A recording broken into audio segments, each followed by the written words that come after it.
Title: Ghana Must Go. Long ago, in the year 1983, there was a busy, colorful country in West Africa called Nigeria. People from many different lands came to live and work there because Nigeria had oil, money, and jobs. Among these people were Ghanaian men, women, and children who had come from their home country, Ghana, to find a better life. They worked hard as teachers, traders, tailors, and even shoemakers.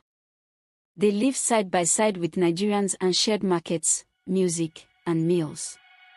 Life was not always easy, but many were happy. One of those people was Kojo, a shoemaker from Ghana. He lived in Lagos with his wife Onye and their 2 young children. Every morning, Kojo would open his little shop by the roadside, smiling and greeting his customers. But things were changing in Nigeria. The country's economy had started to fall. There were fewer jobs. Prices were rising. Some Nigerians began to feel that foreigners were taking what little was left. Angry voices filled the air, on the radio, in the streets, and even in government offices. Then one day, everything changed. The Nigerian government made a big announcement. All foreigners without proper papers had to leave the country. And they had to leave fast. This included nearly 2 million people, many of them Ghanaians like Kojo. People called it Ghana Must Go. Kojo was shocked. But I have lived here for 10 years, he said. My children were born here. This is our home. But it didn't matter. The police began rounding up people. Trucks came to carry them to the borders.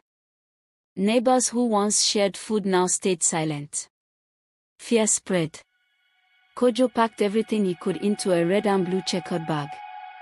These cheap bags became so common during the Exodus that people began to call them Ghana Must Go bags. With a heavy heart, Kojo took his family and joined thousands of others walking toward the border. The sun was hot, and the road was long. Some cried. Some sang songs of hope. Children asked questions their parents could not answer.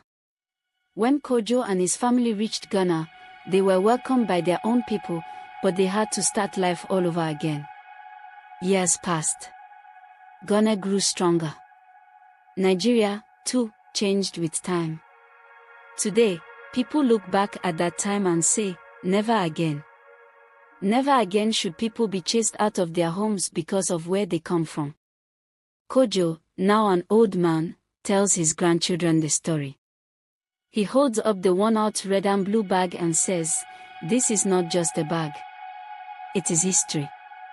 It reminds us to treat everyone with kindness, no matter where they are from." And the children listen, wide-eyed, learning from the past so they can build a better future.